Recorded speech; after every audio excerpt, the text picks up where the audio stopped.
Inilatag ng ilang senatorial candidate ang kanilang mga plataporma at advokasya sa kanilang pangangampanya sa iba't ibang bahagi ng bansa. Narito ang aking unang balita. Sa isang rally sa San Carlos City, Pangasinan, sabi ni dating Senador Tito Soto isusulong niya ang 14th month pay at pagpuksa sa fake news. Sa UST, nagsalita si Attorney Angelo De Alban tungkol sa korupsyon at pag-amyenda sa Family Code.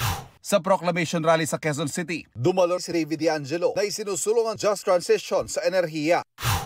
Sa Cavite, ipinagmalaki ni dating Senador Ping Lacson ang ginawa niyang batas para magilungsod ang Carmona.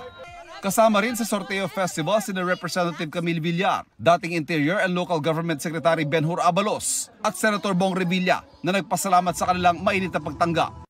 Sa Davao Region naman, nag-ikot si Senator Lito Lapid. Sa Bulacan, sinabi ni Senator Amy Marcos na prioridad niya ang pagpasa ng batas para sa pantay-pantay na sahod ng mga manggagawa.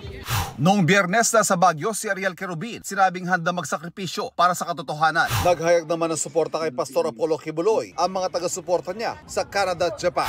Nagsagawa ng karawan sa Bulacan, sina Danilo Ramos na nagsalita tungkol sa pakanan ng mga magsasaka at Jerome Adonis na isinusulong ang 1,200 pesos na family living wage.